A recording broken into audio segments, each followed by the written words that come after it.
Olá, eu sou Renata Tavares, psicóloga. Eu sou a Ana Bispo, também psicóloga.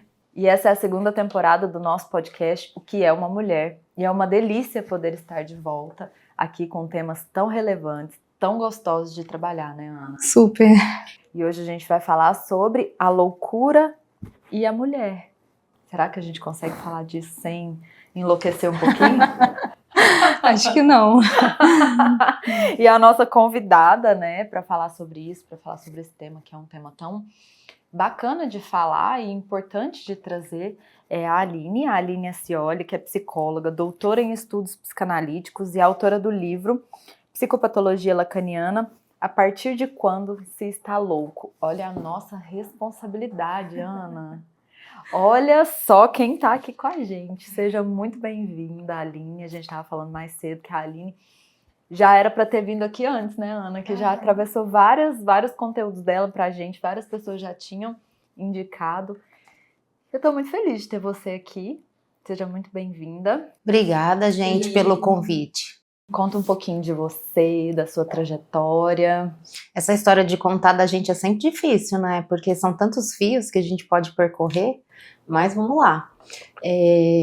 Eu fui já fazer psicologia, faculdade na época, na verdade, desejando ser psicanalista. Eu não sabia lá atrás, 20 anos atrás, que não necessariamente para você ser psicanalista você tem que fazer a faculdade de psicologia, né? Então, na época, eu entrei na faculdade de psicologia e fiquei super decepcionada quando descobri, mas eu já estava no meio do caminho, aproveitei que tinha que estudar TCC. Aproveitei todos os meus professores psicanalistas, aproveitei todas as experiências clínicas, inclusive de outras abordagens, e aí depois eu fui fazer minha formação em psicanálise.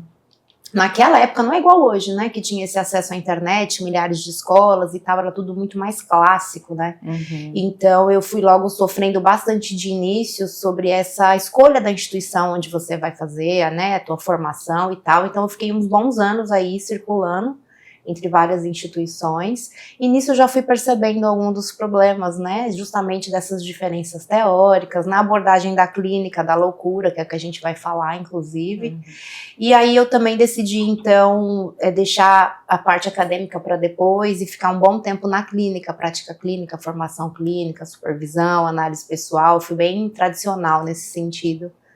E aí depois eu achei que era hora de escrever e tal, então eu fiz mestrado na UFO, eu na verdade fiz toda a minha formação em São Paulo. E aí eu vim para Uberlândia, para a UFO, para fazer mestrado, e depois eu fiquei mais uns bons anos aí na clínica de novo, e daí depois eu fui fazer doutorado na UFMG, em Belo Horizonte, né? E então tem sido um pouco assim meu trajeto, mas primordialmente, quando me perguntam, eu digo que eu sou clínica em primeiro lugar, né? Meu trabalho primordial de 20 anos é na clínica, o que eu gosto, e tenho trabalhado muito desde o doutorado com a escrita, muito com escrita também. É um pouco esse trajeto aí. Pouca coisa. Pouquíssima Isso foi coisa. só um fiozinho. E Aline, pra gente começar, assim, a gente poderia dizer, inspirado no seu livro, né, a partir de quando? Essa é uma pergunta ótima, né? Quando eu imaginei que vocês fossem fazê-la, eu pensei, nossa, como é que eu fiz um doutorado de 5 anos para tentar dizer um pouco disso, né? Como é que a gente resume numa resposta? Mas, na verdade, eu acho que essa é uma pergunta importante, porque a gente se preocupa demais com a loucura, né? A gente passa, às vezes, uma vida muito super atento para saber se a gente está enlouquecendo. E a gente supõe, na verdade, que a gente fala de um lugar de normalidade, né? Recentemente eu estava participando num grupo de estudos de literatura, e aí uma das palestrantes falou assim, mas isso aí é coisa de psicótico, né? A gente aqui, nananana. E aí eu fiquei olhando, assim, incomodada, um pouco pensando, mas ela acha que ela é neurótica? Eu não sei o que ela é, né? Não é disso a questão, né? Porque, assim, as estruturas em psicanálise não são, tipo, astrologia, né? Apesar das vezes a gente achar que parece. Mas me chama muito a atenção as pessoas partirem do pressuposto que elas são normais, entendendo a normalidade como um certo funcionamento dentro de uma regra social, né? E de uma regra que é uma regra de estabilidade afetiva. Então, na verdade, eu acho que a gente faz um esforço tremendo para ser normal o tempo inteiro. E aí eu acho que a gente poderia puxar um fio enorme para discutir o que é loucura também, né? Para responder a pergunta, né? A partir de quando se está louco, então tem que saber o que é loucura. E assim, muito brevemente, se a gente puxar com Foucault lá na história da loucura, a gente vai entender a loucura de diferentes maneiras ao longo do tempo, né? Não é à toa que desde o princípio as minorias ou os diferentes, né, ou os exilados e daí as mulheres também eram consideradas loucas. Os primeiros manicômios foram lugares de mulheres e minorias e andarilhos principalmente, que são pessoas que saem aí dessa norma padrão, né? Mas aí dá para brincar de O Alienista, né? O livro, que no final das contas, se a gente fosse internando todo mundo, não ia caber. Então, essa ideia de que é a loucura primeiro. Então, para a gente economizar tempo, né? Para a gente não falar toda a história da loucura, me parece que hoje loucura é você recusar uma certa nomeação diagnóstica que nos resume a um corpo de funcionamento orgânico, né? Então, parece que hoje a norma é que a gente saiba as nossas siglas. A norma é que a gente saiba aonde ali, em qual ponto a gente sofre por não estar dentro de uma norma. Então, parece que isso é o normal, a gente chegar numa conversa, falar nome, telefone, signo e as siglas, né? Isso é o normal hoje. Então, eu que questiono, né? E isso, então, já não é sinal da nossa loucura contemporânea? Será que a grande loucura não é a gente desejar tanto estar dentro de uma norma que a gente se enclausura em siglas, né? Em transtornos, em síndromes, em estruturas psíquicas, para a gente poder criar modos de conversa, de diálogo, e isso não é o próprio enlouquecimento, né, que a gente tem que se entupir de tanto remédio e que a gente tenha tanta ansiedade como nunca, porque a gente vai se enclausurando nesses lugares sociais que hoje são siglas, né, para a gente poder supor que ali, a partir desse lugar a gente é reconhecido, a partir desse lugar a gente faz identidade. Porque daí no livro o que a gente vai compreender é que isso é a grande loucura, né? Então as pessoas chegam em análise, terapia, porque elas estão fracassando em seguir essas normas, né? Então, até mesmo no grupo de minorias, uma pessoa chega e diz, eu tô fracassando em ser feminista. Uma pessoa diz, eu tô fracassando, né, em me identificar na minha raça. Porque as pessoas não vão conseguindo ficar nesses lugares por muito tempo. E aí isso que é o fracasso delas é o que a gente chama de loucura. Então o que a gente tradicionalmente chama de loucura é esse sujeito que tá fora da norma. Esse sujeito que em vez de trabalhar, ter um transtorno e um remédio, ele é andarilho, ele é artista, ele é, né, alguém que faz loucuras na rua, fala esquisito, fala diferente. Isso que a gente chama de loucura. Mas, na verdade, loucura hoje é a gente se colocar nessas siglas, nesses grupos, e a gente adoecer, sofrer em silêncio, né, e achar que isso é o sinal de normalidade, né. Então, eu situaria hoje a loucura aí, nessa tentativa a qualquer preço de estar dentro de um grupo identitário, e o grupo identitário não é, né, um grupo LGBT ou não é um grupo de esquerda, é um grupo de siglas. Isso para mim é uma grande loucura, né? Um diagnóstico seria assim, no caso. Por exemplo, eu sou mal educada com as pessoas, eu faço grosseria porque eu tenho borderline, né, no caso. Seria isso, mais ou menos? Uma conhecida minha essa semana falou de um texto, eu não vou conseguir falar agora a autoria para vocês, mas é de uma criança que chega na escola e ela não sabe andar de bicicleta. E aí ela é diagnosticada como... Não, e a brincadeira ela é diagnosticada como desbicicletada. Então, ao invés da professor pegar ela e colocar ela para andar de bicicleta, ele manda ela para o psiquiatra e fala aí o diagnóstico dela. A brincadeira do texto é essa. Entendi.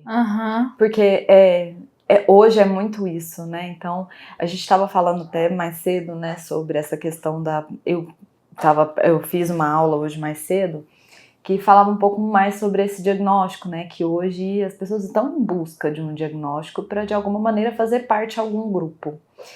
E parece que é tão assim, a pessoa já chega no consultório com aquele diagnóstico. E tipo, você foi num neuro, se você fez uma bateria de testes. Não, eu vi na internet um vídeo e que bateu com as Deu minhas check nas características. características. E isso também. Mas você aí, trouxe, mas né, aí uma vocês não loucura. acham que tem um paradoxo?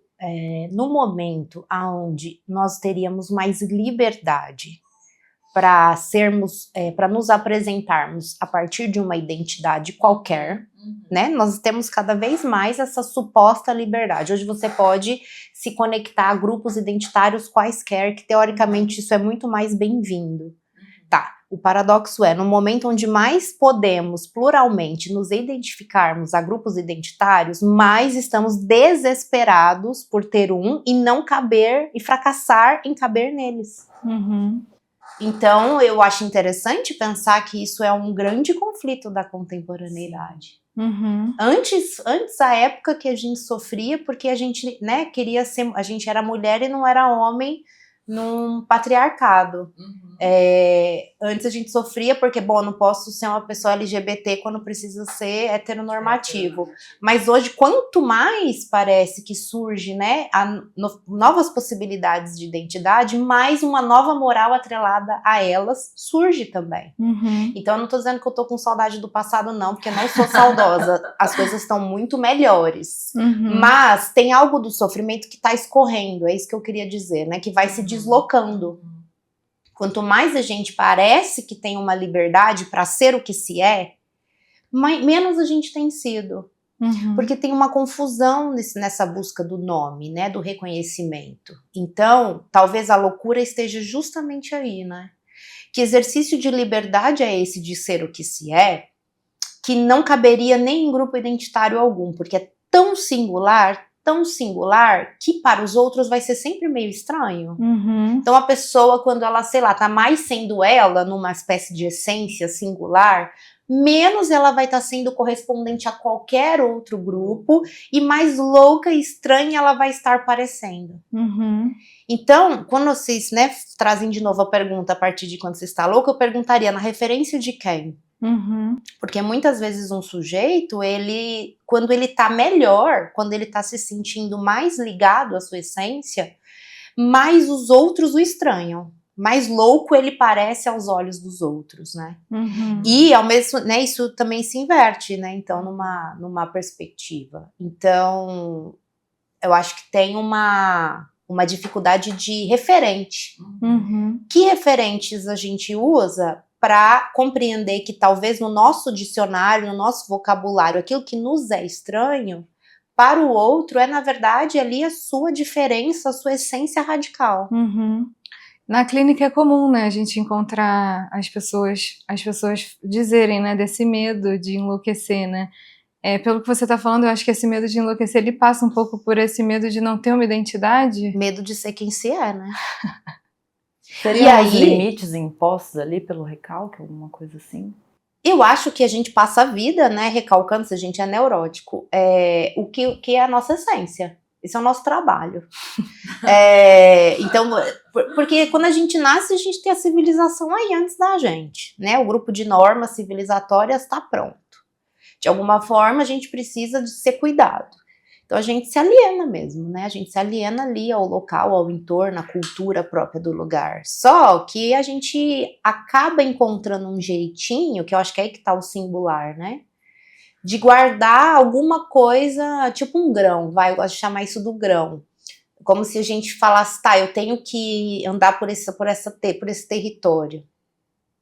Então eu vou esconder um grãozinho aqui meu e vou andar por esse território alienado, e em algum momento eu volto para buscar esse grão para ele florescer quando der. Só que aí depois, quando você anda tanto por esse território, você vira esse território. E aí parece que o seu grão é tão estranho para você quanto é para os outros. E mais, precisa ter coragem para plantar ele e ver o que cresce, porque você não sabe o que vai crescer. É aí o medo da loucura, né? É o grão de loucura. Que eu traduzo como um grão de estilo também. Porque daí você precisa recuperar isso e descobrir como. você vai viver com esse teu traço, né, com essa tua singularidade no mundo, porque, enfim, não dá para viver fora do mundo, né? Que aí é uma transformação da loucura pro estilo. Na minha opinião, né, quando a gente fala que uma pessoa tem estilo, é o grão de loucura dela traduzido. E aí, vamos inverter a ordem. A loucura, então, hoje quando uma pessoa chega sofrendo no consultório, ela tá sofrendo da loucura de ser super alienada. Que é quando ela perderia totalmente uma noção referente de quem ela é. Quando você se aliena 100% a uma identidade de grupo, qualquer coisa nesse sentido, o que te diferencia deles? O que te faz diferente? Então, estamos aqui num grupo de psicólogas. Tá, mas o que nos faz... A gente sabe o que nos faz igual, mas o que nos faz diferente? E às vezes, nessa coisa de se alienar, de ter que viver da civilização, a gente se esquece de quem a gente é nessa diferença. E é por isso que é tão fácil ficar alienado. Aí precisa recuperar, parece. Tipo, calma aí, né? Tudo bem, eu tenho que estar aqui nessas coletividades e tal, mas e o que aqui é o meu, que é só meu, que é a minha singularidade? Você tá falando isso, tô até lembrando de um texto que eu li, já faz muito tempo, eu não vou lembrar exatamente dele, mas foi escrito por uma psicanalista, e ela fala que existe a solidão e existe a... Como é que foi que a gente teve que fazer na pandemia? E existe o isolamento. Existe a solidão e existe o isolamento. E que a solidão, ela é o que torna a gente mais próximo da gente, né? E que o isolamento é de fato você se afastar dos outros, né? E que na solidão a gente se aproxima mais da gente. Enfim, lembrei disso porque eu acho que essa questão da solidão, ela tem um pouco a ver, né, com as nossas loucuras, né? Sim, sim. E aí é uma referência simbólica, né? Porque quando a gente se isola é porque a solidão, né? A referência de solidão tá falhando. Quando a gente precisa territorialmente estar isolado, é porque, né, essa referência de si, que é solitária sempre, ela não tá tão clara pra gente. Quando as fronteiras, os limites começam a ficar muito misturados entre quem eu sou, quem o outro é, quem eu tenho que ser pro outro, quem o outro é pra mim, a gente vai se perdendo disso que você tá chamando de solidão, que é esse traço, esse grão, que é a nossa referência. Para tudo na vida, né? Para o momento onde a gente diz, não, eu vou mesmo ir com esse grupo porque eu preciso, ou não, agora chegou no meu limite, né? Então essa referência, ela é solitária, é de uma língua própria, só a gente sabe, só a gente tem. Só a gente sabe da nossa experiência corporal, da nossa vida, das nossas histórias. Então seria esse ponto limite, assim, né? Só que quando isso tá muito bagunçado, por algum motivo a gente não tem clareza, porque a gente se alienou demais e se perdeu muito disso, daí a gente vai se isolar. E aí é perigoso, né? Porque o isolamento tem essa tentativa de retomar as referências, mas ela também pode ser um grande risco de uma outra alienação. Quando você fala isso... É muito delicado, né? É uma linha muito tênue quando a gente fala dessa questão da alienação, da loucura, tá tudo ali... tá dando um nó aqui, eu tô pensando em várias coisas. Eu também, é tipo uma aula, assim, né? Mas eu lembrei também de uma outra coisa, até tentando trazer um pouco mais para um exemplo, assim, né? Quando a gente tá num grupo, seja, sei lá, a família... um reality show, quando algum grupo se rompe, sempre tem, né, e uma pessoa se destaca daquele grupo, rola, né, eu acho que essa coisa do, será que ela tá louca? Isso sempre vem, né, assim, eu acho que especialmente quando você rompe com seu grupo familiar, geralmente na adolescência, né, enfim, me passou isso pela cabeça, porque você fazendo esse paralelo, né, entre solidão e isolamento. E aí é bacana isso que você está dizendo, porque se a gente parar para pensar, a vida é um eterno movimento de alienação e separação. Então não é que eu tenho que estar alienado ou que eu tenho que estar totalmente isolado, eu tenho que estar nesse fluxo, né, nessa fluidez de movimento. Eu até gosto de falar disso porque eu não concordo mais, por exemplo, com as pessoas que leem a sociedade com o Bauman hoje em dia. Ele falava muito do problema da liquidez, né? Eu acho que a liquidez, a fluidez hoje, ela é necessária, né? Porque o que é a liquidez e a fluidez? Brincando com a metáfora da água, né? Ela se transforma, ela tá condensada, ela tá gasosa, ela tá líquida, a depender ali da situação. Mas no ser humano, isso só acontece com uma referência, senão você de fato se perde nessas transformações. Então, para a gente não se perder, a gente tem que ter, claro, uma referência interna e daí a gente vai fluindo nessa perspectiva. Se a gente for fluir na referência do que é esperado da gente, né, aí a gente tá ferrado mesmo. Mas é interessante você falar isso, porque fluir, alienar e separar tem a ver com o quê? Tem a ver com desejar, com querer, com ir com tudo e também acabar na hora que tiver que acabar, né?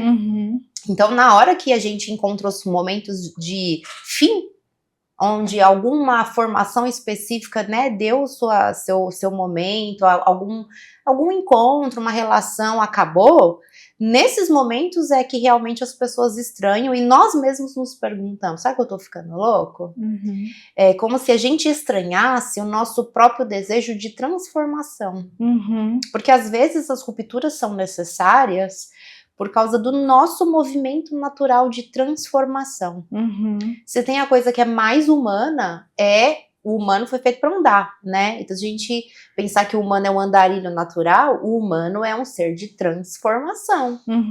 Então, a gente, né, por benefícios da vida, a gente se assentou, criou territórios, criou ligações e tal, mas existe essa inquietude, né, humana, de estar sempre em transformação. Às vezes, em algumas transformações, cabe levar pessoas, lugares e objetos. E para algumas transformações não cabe.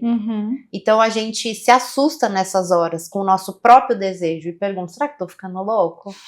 E aí quando a gente chega à conclusão de que se isso é loucura, então vai ter que ir assim mesmo, daí são os outros que vão perguntar, mas você não tá louco? Então loucura aí tem a ver com o quê? Mais uma vez, com você levar adiante uma referência de desejo, que não é nem o que você quer, é que também te ultrapassa de alguma forma, né? É maior do que o que você quer, né? Eu acho que a análise, ela faz muito isso com as pessoas, né? Não à toa a gente vê muito, né? A pessoa entra em análise e, sei lá, ela termina um relacionamento, ou ela, enfim, rompe com um grupo de amigos. Ou ela termina a análise para ela não terminar as coisas, né? Também tem isso. Ou ela para a análise.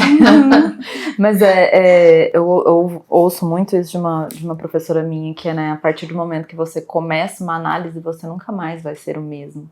E aí, a partir daquele momento que você começa, as pessoas que estavam com você antes, e aí a partir, né, dali que você começa a observar seu comportamento, tudo que tem acontecido, e provoca uma mudança, elas, de alguma maneira, elas realmente te acham loucas. Nossa, você tá fazendo isso, é louca. Mas da onde você tirou isso? É louca. Né?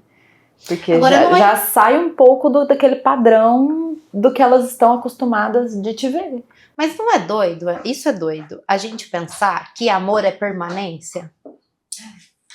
Por que a gente ainda pensa que o amor tem a ver com fixidez? Por que, Aline? O amor também não seria, então, esse ato constante de transformação? Sim. Então quer dizer que talvez amar tenha a ver com como as pessoas, um grupo de pessoas que tem esse afeto, essa afetividade, como elas dão conta de transformar esse amor nas diferentes formas que esse amor vai se apresentando. Por que a gente ficou com essa ideia de que amar é ficar igual o tempo inteiro? Nossa, tem um texto da Ana Sui que cabe muito nisso, eu até marquei. Depois a gente lê. Depois você pega o nome dele. Aqui. Mas é muito isso que ela fala, né? Do porquê temos que ser um só. Ai, meu Deus! Eu conheço a Ana de tantos anos, gente. Chama Loucura Santa. Ela é uma graça. Você conhece ela? Conheço. Ela é tipo uma estrela, assim. Tipo, conheço. Eu conheço ela da época que vocês não conheciam ela. Chama Loucura Santa. É um poema que ela escreveu, né? Que há uma camada de não sei o que me impede de sentir verdadeiramente seu abraço. Sua pele repousa sobre a minha sem me atravessar, mas eu queria que me atravessasse.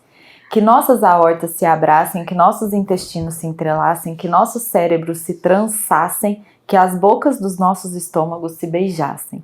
E depois disso tudo eu queria que fosse possível que eu recuperasse os meus pedaços. Isso é meu, isso é seu, parte por parte. Parece loucura, mas seria mais são do que essa história de eu me misturar a você, mesmo embaixo da minha própria pele. Isso tem a ver com a questão que vocês estavam trazendo, né? Sobre a mulher, o feminino e o amor, né? Porque supostamente as mulheres enlouqueceriam mais, né? Por amor. Eu acho que tem um aspecto que acaba sendo político ao longo dos anos e influencia um pouco, né? Essa ideia do poder.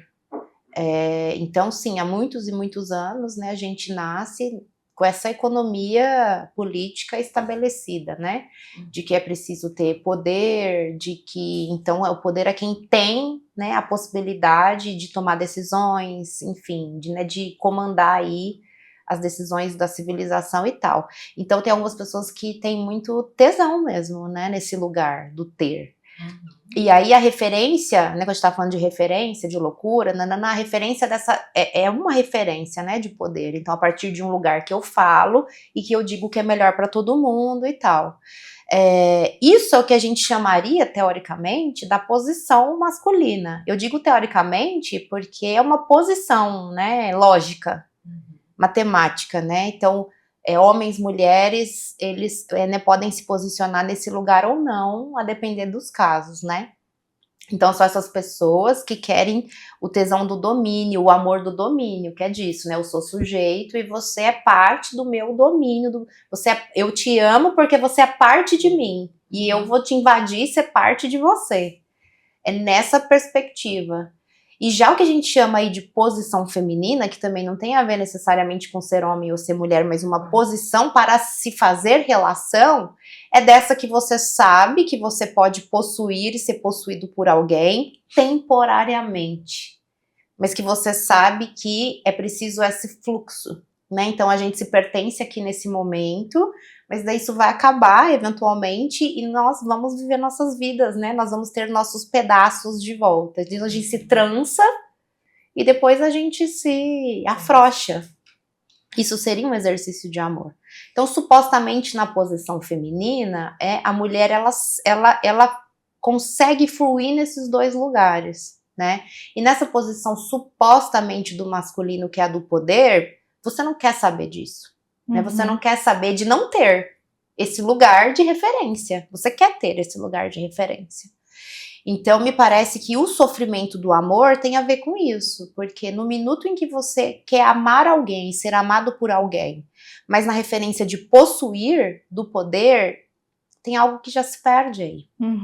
Tem algo do amor que se perde aí, né? E aí, eu acho que vai ficando muito nesse lugar da mulher e do feminino, essa aposta de, não, a gente pode se possuir temporariamente, vamos transformando, vamos fazendo isso e tal, mas é sempre esse embate, né? E a gente tem uma cultura muito patriarcal que vai entrando mesmo na alienação, assim, da nossa forma de supor que é só assim que a gente se relaciona, meio entre opostos. Então... as mulheres podem acreditar nisso, as pessoas, né, que estão no feminino, elas podem acreditar nessa fluidez, mas na hora H, elas acabam se alienando e cedendo a essa lógica do ter. E aí isso é enlouquecedor. Porque para ficar nisso é se perder da própria referência. E daí você vai adoecer, claramente. E a gente entrando nesse tema, né, do adoecimento, do feminino, as mulheres enlouquecem mais?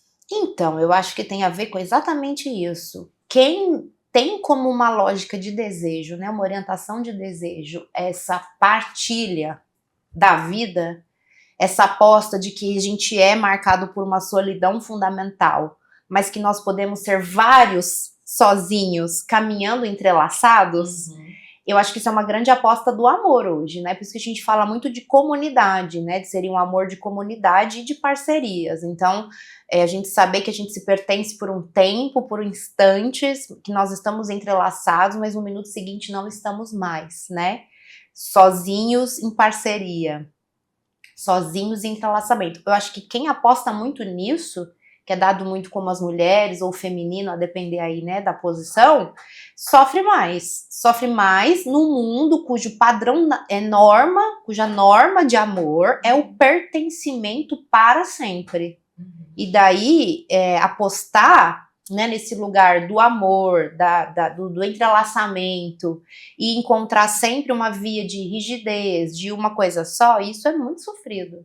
Isso é realmente muito sofrido. E o sofrimento, ele pode ser enlouquecedor, né, nesse sentido entre aspas, assim, né, romper com essa coisa certa, assim, que você tá falando que é sobre ter, né, eu acho que a partir do momento que você se rompe, esse sofrimento, ele pode ser enlouquecedor, né. E sofre todo mundo, né? Porque sofrem os dois lados, porque é que cada um lida com o seu sofrimento de um jeito, né? Tem algumas pessoas que sofrem e são violentas com esse sofrimento, e tem pessoas que sofrem e elas, né, na verdade, ficam ali numa posição quase de passividade, né? Mas hoje eu não afirmaria que as mulheres, porque nós temos muitas mulheres, né, calcadas nesse funcionamento fálico que a gente chama, que é o do poder. E tá tudo bem, também não tô dizendo que, né, se chama reparação histórica para fazer a brincadeira. Mas eu não acredito que tenha amor possível que possa se transformar e durar ao longo dos anos em transformação. Eu não acredito que isso possa acontecer com essa referência fálica, com essa referência do poder e ter. Isso tem data de validade, né? Porque a gente se torna pedaço dos outros mesmo. E daí a loucura, seja ela qual for, vai romper. Então na verdade, hoje, eu me perguntaria o que é que a gente entende sobre ser mulher, o que é ser mulher hoje, o que é sustentar uma posição feminina de aposta nesse amor de transformação, porque eu acho que essa referência está muito perdida. O que a gente confundia muito, a gente achava que ser mulher era uma performance de feminilidade. Uma performance, né? Era uma performance.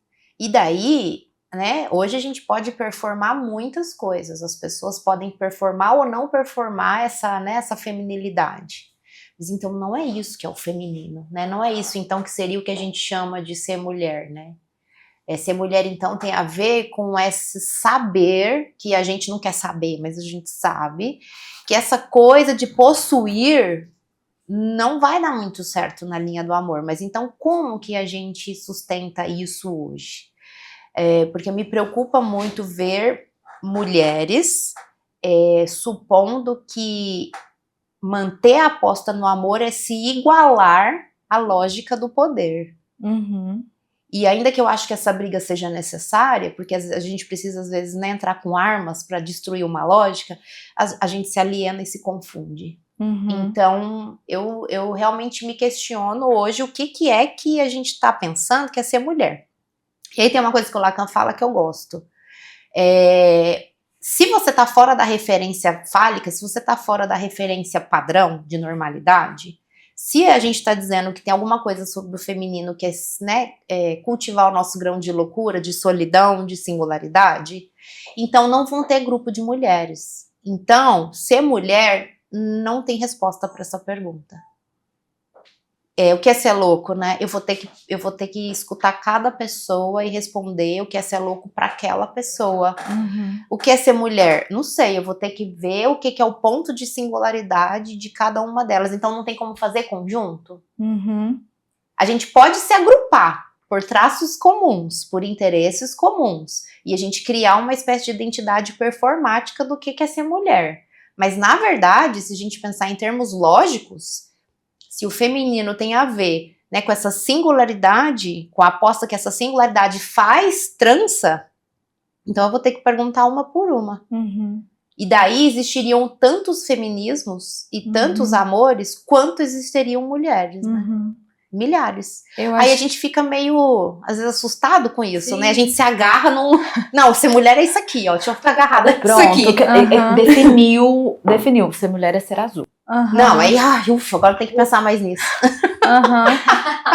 A gente pode se agarrar pelo que a gente tem em comum, desde que a gente respeite essa solidão de cada uma, né? E não é difícil fazer isso? Muito. Eu acho que é o trabalho de uma análise, né?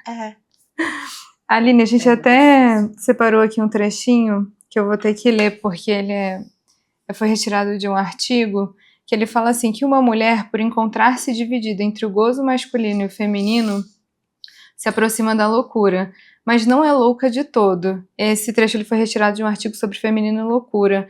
Como que você acha que a gente pode explicar esse trecho para quem não é da área psi, assim?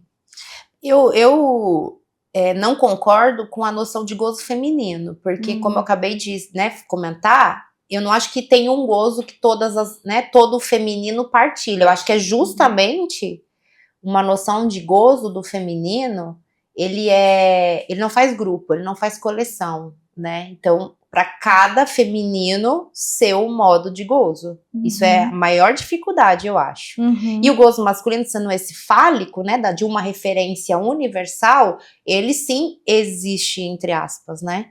É um modo universal de gozar, né? O da mulher não, ela tem que inventar a cada uma delas, do feminino. Criativo, né? Agora, eu gosto muito dessa expressão, né, não louca de todo, porque quando a gente fala do gozo masculino, fálico, universal, da norma, de todo mundo, que é o quê? Né? Essa ideia de gozo, essa coisa, o que é gozo?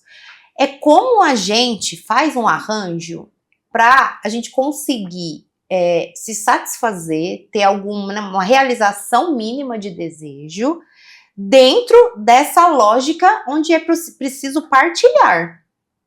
Porque quando a gente fala de desejo, as pessoas acham que, então eu vou sair de uma análise fazendo o que eu quero.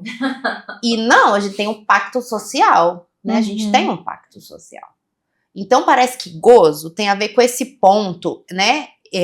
Que tem duas bordas, aonde eu tento criar um jeito meu, que é a criação, que é a arte, eu tento criar uma forma aonde eu consiga ter aqui alguma dimensão de realização do meu desejo, mas, né, fazendo dentro desse lugar de respeito ao pacto social.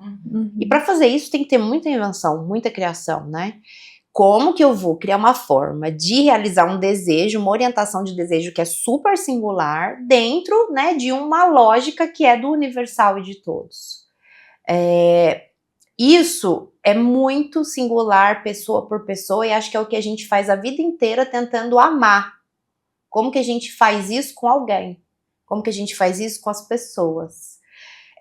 No gozo masculino, a ideia é de que você vai fazer isso de uma forma única, que tem uma fórmula, né? Então a gente tem uma fórmula, só seguir essa fórmula que você vai ter a sua satisfação nesse arranjo social. É uma fórmula única, né? Então você não tem invenção. E por ser uma fórmula única, pode dar certo para algumas pessoas por um tempo, mas não vai dar certo sempre, porque senão seríamos todos um. Então quando fala, né, não louca de todo, é porque a gente sabe que não dá para ser todo. Né, não dá para todo mundo ter o mesmo ponto de realização de desejo, não dá. E, então você ser louca, né, não louca de todo, é você saber que o todo é uma ilusão. A ideia de partilha de satisfação, né, de todo mundo, isso é meio impossível. E como que a gente lida com isso? Agora, isso do gozo tem a ver também, então, com o modo como a gente adoece, né? Como a gente, então, desiste desse trabalho, e a gente vai se entregando ali a uma forma de criar soluções de compromisso, né? Que é o que a gente chama de sintoma. Então, do tipo assim, eu não tenho coragem de, sei lá, escrever um livro. Então, eu me caso com o escritor, porque daí eu vou, né, tá ali envolvida naquilo que seria o meu desejo, mas de uma certa distância, realizando. Isso vai me dar uma frustração enorme. A gente tem um filme que fala muito bem sobre isso, mas agora também esqueci o nome. Depois eu vou lembrar e passo para vocês. Mas, não é Anatomia de uma Queda? Não, esse é outro. Mas esse também é muito bom.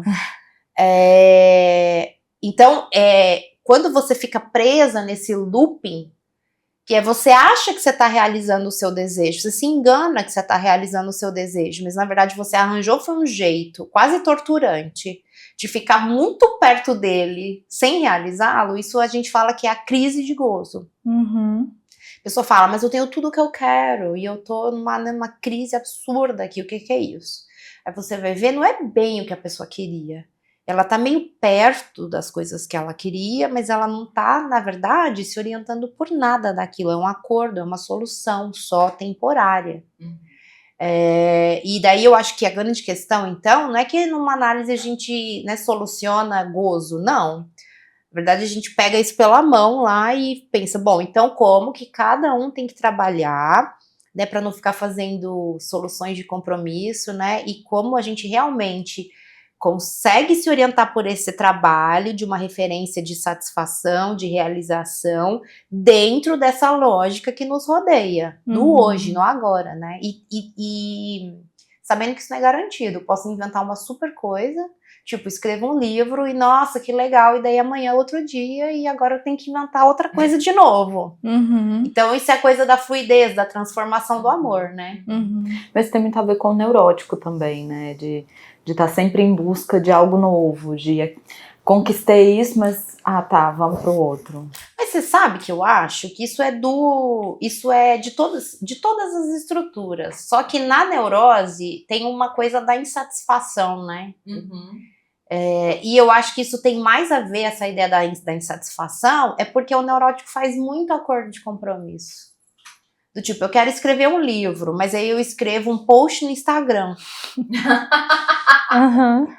E daí eu fico satisfeita. Nossa, agora eu tenho 1000 posts no Instagram, que delícia. Mas e o livro? E o livro vem quando, né? Então você não, sabe assim, não cresce o grão? Ele não cresce, porque isso é bem da neurose, né? Você mirar lá e você se satisfazer com outra coisa aqui. Daí tem satisfação, mas não era bem aquilo. E aí vai em busca de outra. Exato, e aí por isso que fica indo. Tem algo do desejo que é infinito, né? Claro que tem, mas na neurose especificamente, é sempre uma manutenção da insatisfação. Quando você fala isso, quando as pessoas, né, falam isso, do desejo de ter algo de infinito, eu vi há pouco tempo também um psicanalista escrevendo sobre isso, que por mais que tenha, né, esse movimento e tal, também tem uma coisa do desejo que quando você alcança, cria uma raiz ali, né? Parece que te coloca no eixo. Não gosto desse termo, mas... Você pensa na metáfora do grão, né? Que te cresce um pouco mais a raiz. Isso mesmo. Aline, a gente pode falar que é impossível não ser um pouco louco? Com certeza. E aí, até falando das estruturas... eu diria que a gente tem que ultrapassar na nossa área um preconceito, tá? A psicose não é sinônimo de loucura, né? Nós temos, isso foi o Lacan que disse, né? Nós temos a normalidade, vamos dizer assim, normalidade é você ter uma referência que te guia, né, nas suas decisões de vida. E isso vai virar um ponto de loucura, às vezes, na perspectiva do outro, né? Mas enfim. E a loucura para o sujeito é quando ele perde isso e ele fica à deriva das referências dos outros. Tendo isso dito, a insatisfação neurótica é um modo de loucura. Então, há normalidade na neurose e há loucura na neurose. Há normalidade na psicose, loucura na psicose. Há normalidade na perversão e loucura na perversão. Então, quer dizer que nem todo perverso é malvado, nem todo psicótico é louco, e nem todo... E tem neurótico que é doido, né? Nem todo neurótico é normal. Acho que é preciso a gente ultrapassar um pouco esse estereótipo que ficou durante muito tempo. Por causa do surto, né? A gente confunde loucura com surto. Então a gente acha que surto é igual a loucura. E também não tem a ver com isso não, né? Surto é um estado de crise que acontece com o neurótico, acontece com o psicótico, acontece com o perverso. É que às vezes, em alguns casos, isso acontece no meio da rua e isso às vezes acontece lá no segredinho de casa. Mas se a gente passa por essa perspectiva, logo a gente vai entender que não tem como escapar da loucura. Das duas. Tanto da loucura da gente se alienar demais e se perder, tanto da loucura de tomar isso, a própria essência, como uma referência inquestionável e seguir adiante. Não sei se vocês assistem Big Brother, né? Mas eu tô lembrando que agora, acho que foi a última edição, teve uma menina que entrou num aparente surto lá, né? E eu lembro... acho que é Vanessa Lopes. Vanessa Lopes, isso mesmo. E eu lembro que, eu sei, né, que ela falou que ela teve um diagnóstico, só que foi psiquiátrico mesmo de... Eu acho que foi psicose, psicótica, não sei o que lá. E eu lembro que eu tava conversando, inclusive com essa minha amiga que eu falei que acompanhava seu blog, e ela comentou, assim, que ela achava, né, que é claro que não tem como, né, você fazer um diagnóstico por vídeo do Big Brother, mas eu achei muito interessante que ela comentou assim, que ela achava que não era um caso de psicose, essa psicose da psicanálise, né, porque ela entrava assim meio que em parafuso, ela desconectava um pouquinho, mas ela ficava o tempo inteiro se questionando, assim, sabe? Gente, será que é isso? Será que é aquilo? Enfim, eu não sei se vocês viram Ela esses perdeu foi a vídeos. referência, né? Exatamente, Ela perdeu. exatamente. E todas as estruturas, quando perdem seu referente, elas surtam. Uhum, E eu acho super perigoso Elas entram em também crise, a né? gente dar diagnósticos em momentos de surto. Porque tem uma borda, né, de fenômenos de loucura, fenômenos de surto, que a gente uhum, são fenômenos psicotizantes, né, psicóticos, mas não quer dizer que a pessoa funcione daquela forma. uhum, Quer dizer que quando você está numa crise de gozo, quando você está numa crise de referência, você pode ter fenômenos que correspondam ao que no nosso padrão diagnóstico se refere à psicose. uhum. E você sabe que me dá a sensação que a psicose, ela tá desaparecendo um pouco como estrutura, né? Porque hoje você não pode dizer que alguém é esquizofrênico. E não tô dizendo esquizofrênico no sentido do surto esquizofrênico. Não, porque às vezes uma pessoa que é uma neurótica obsessiva, ela tem uns surtos que parecem psicóticos. Sim. Uhum. Mas você não pode mais dizer que alguém é esquizofrênico, mesmo que a esquizofrenia para a psicanálise seja apenas o nome de um funcionamento. É um modo de existir. Esquizofrenia é um modo de existir para a psicanálise. Neurose obsessiva é um modo de existir. Uhum. E então a gente está apagando alguns nomes que são modos de existir, que são modos como a pessoa funciona, como ela lê o mundo, como ela se organiza e se referencia. A gente apaga isso e daí a gente começa a ler só fenômeno. Então, tipo, se eu pulo alto, eu sou psicótica, porque quem pula alto é psicótico. Aí a pessoa tem um surto num Big Brother Brasil, então ela é psicótica, porque você não pode ter um surto na frente você não pode perder a referência na frente da televisão. Uhum. Mas aquilo não diz nada sobre o modo de existir nela, que a gente pouco sabe num programa desses, né? As pessoas performam muitas coisas. Elas... Que a gente vê um recorte ali, né? Então, e aí parece que dizer o nome de alguns funcionamentos não pode dizer, porque, sei lá, tem estereótipos, né, a relação a isso, mas a gente ficar diagnosticando todo mundo por fenômeno, aí pode. Uhum. Tem uma inversão, né? É um problema da diagnóstica hoje. Uhum. Muito. Por isso que eu falo das siglas, né? Uhum. Só fazer mais um comentáriozinho, porque a hora que você estava falando sobre essa separação, né, de loucura e normalidade, eu lembrei também de uma vez que uma colega perguntou, eu não lembro se a gente estava numa palestra de psicologia ou psicanálise, e ela falou assim que ela tinha a sensação de que existia, o dono da empresa onde ela trabalhava tinha essa coisa, né, de ele é louco, ele é louco, ele é louco, e realmente talvez ele não seja mesmo neurótico, assim, não sei, né, mas existem alguns indícios. Mas aí ela perguntou assim que para palestrante ou para professora se ela achava que existia uma relação entre a pessoa ser multimilionária e ela ser louca. E eu lembro que ela respondeu alguma coisa assim, tipo, existe uma relação entre ele poder exercer essa loucura, né? Porque quem não é multimilionário, quem não é dono de empresa, vai internado. Vira andarilho, é internado. Aí tem uma colega minha que diz que nosso grande problema é o problema de classe. Uhum. E eu concordo com ela. Porque parece que o problema não é a loucura, né? Desde o passado, você tinha dinheiro, você era excêntrico. Exatamente. Mas aí, quando você é pobre, você é doido varrido, Uhum. né? Aí você é coletado na rua, e você é internet, você não tem ninguém para te tirar da instituição e tal. Agora, quando você tem dinheiro, você é excêntrico. Uhum. Aí você é um artista. Não, aquela pessoa, ela tem uma mente brilhante e tal. Não, ela cata coisa lá, mas, nossa, é brilhante. Eu acho que, se a gente for ser bem sincera, a loucura hoje é muito mais, e sempre foi, né, ligada a uma exceção de classe social, do que de fato por uma diagnóstica de um funcionamento mental. Uhum. Eu falo um pouco disso no livro, porque o caso clínico que eu apresento é justamente sobre isso, né, de uma artista que não podia ser reconhecida como artista, né, porque a arte dela tinha a ver com catar coisas na rua.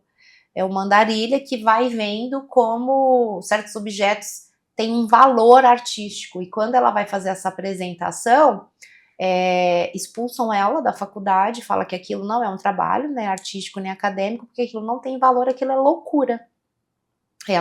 Aí ela enlouquece. Aham. No sentido de preciso procurar ajuda, porque então, né, o que eu estou vendo nessa realidade? Só que aí ela, né, foi encontrar Duchamp, ela foi encontrar, né, trabalhos, né, que são esses de grandes artistas burgueses, que fazem exatamente o mesmo movimento que ela. Tem livros e livros lá, o Benjamin contando, né, de você poder andar, de você poder ver o mundo de forma diferente, de você captar objetos e mudar o estatuto dos objetos.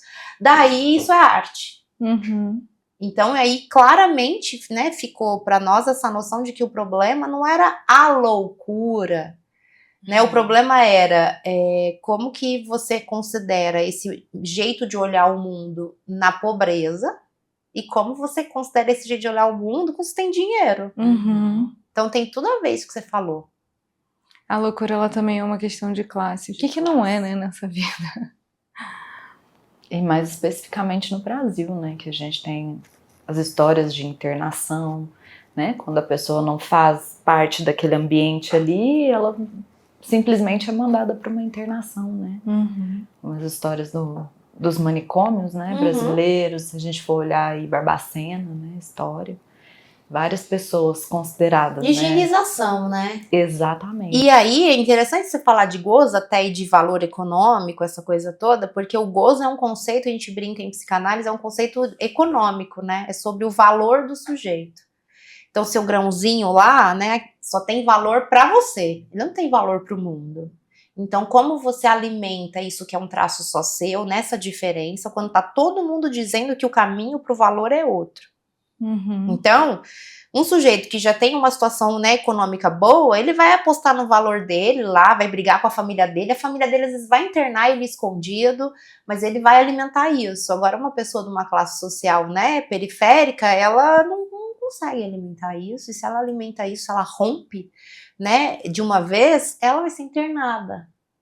E como assim, Ou né? ela vai viver nas ruas, Ela né? vai ser abandonada, né, de alguma forma. Então, na verdade, essa ideia do gozo, de como você se orienta pelo desejo, encontrando alguma forma de realização no mundo como ele vai encontrar o sofrimento de classe, né? Porque claro que você, né, não tendo certos privilégios para poder fazer essas decisões, você vai ter crise de gozo mesmo, você vai entrar em sofrimento. Aline, você quer falar mais alguma coisa? Não, tô satisfeita, tô super satisfeita. A gente foi pra cada lugares, né? E é isso, toda vez, né? A gente começa alguma coisa e vai linkando uma na outra e vai fazendo uma teia mesmo. E é muito legal, porque chega no final assim, meu Deus, que aula. Exatamente. Foi muito bom. Muito bom. E é um tema que me chama muita atenção, né? A loucura, assim, a gente pensar na loucura enquanto cultura também, né? Tem até um dito popular, né? Que é de médico e louco, todo mundo tem um pouco. Eu acho que esse foi pra mim assim, o principal ganho da faculdade de psicologia. Que é essa coisa de conseguir questionar o que é loucura e de saber que é um eterno questionamento, assim, né? Você não vai parar. A gente não vai chegar, né, numa resposta final a respeito disso. A intenção nem é essa, né? Até porque a coisa da resposta é universal, né? A gente vai chegar em várias respostas, no plural. E se tudo der certo, que vão gerar mais perguntas, né? É isso. Então chegamos ao fim do nosso episódio, que a gente falou sobre mulheres e loucura e mulheres. Se você tá vendo a gente pelo YouTube, a gente também tá no Spotify. Se você tá no Spotify e quiser ver a nossa carinha, a gente tá no YouTube. Muito obrigada, Aline. Obrigada a vocês pelo convite, foi muito bom, gostei mesmo. É sempre bom falar desse tema. E quando precisarem, podem me chamar de novo. A próxima temporada, a Aline estará de volta. Já estejam preparados para uma overdose. Foi muito bom mesmo. Obrigada.